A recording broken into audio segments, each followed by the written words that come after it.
Mempresentasikan proyek PTS-PKN saya. Saya akan menceritakan kisah hidup dari tokoh nasional di bidang pendidikan, yaitu Ki Hajar Dewantara. Siapa sebenarnya sosok Ki Hajar Dewantara dan hal apa saja yang dilakukannya demi dunia pendidikan di tanah air.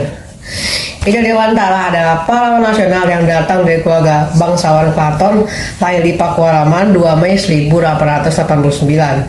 Semasa hidupnya, Ki Hajar Dewantara merupakan seorang penulis, jurnalis, dan tokoh yang aktif di organisasi pemuda pada masa kolonial Belanda. Ia menjadi anggota Budi Utomo pada tahun 1908. Ia pun mengkritisi kebijakan pemerintahan Hindia Belanda yang dinilai tidak adil terhadap warga pribumi, khususnya di bidang pendidikan. Karena kritikannya tersebut, Ki Hajar Dewantara diasingkan ke Belanda pada tahun 1913. Ki Hajar Dewantara berjuang agar anak-anak pribumi memiliki hak yang sama untuk berpendidikan. Akhirnya pada tanggal 3 Juli 1922, ia mendirikan Perguruan Nasional Taman Siswa, sebuah wadah pendidikan bagi pribumi di masa penjajahan dulu.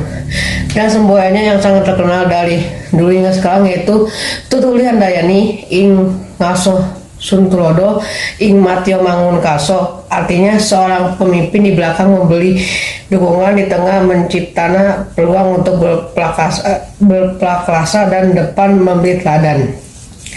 Pada kabinet pertama Republik Indonesia, Ki Hajar Dewantara diangkat menjadi Menteri Pengajaran Indonesia pertama pada tahun 1945. Pada tahun 1957, ia mendapat gelar doktor kehormatan dari Universitas Tertua Indonesia, yaitu Universitas Gadjah Mada. Atas jasa-jasanya dalam mengkritis pendidikan umum, ia dinyatakan sebagai Bapak Pendidikan Nasional Indonesia dan hari kelahirannya dijadikan Hari Pendidikan Nasional. Ia meninggal dunia di Yogyakarta tanggal 26 April 1959 dan dimakamkan di Taman Wijaya Belata. Rencana hidup saya terinspirasi dari kisah Ki Hajar Dewantara adalah tekun, rajin belajar, semangat belajar dalam keadaan apapun, memanfaatkan waktu untuk hal-hal berguna. Jika dihadapkan dalam kegagalan, harus bisa bangkit dan berjuang kembali, tidak patah semangat.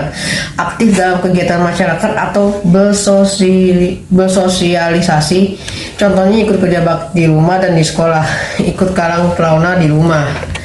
Demikian kisah hidup tokoh pendidikan nasional Ki Hajar Dewantara dan rencana hidup saya yang bisa terinspirasi dari kisah perjuangan Ki Hajar Dewantara. Terima kasih.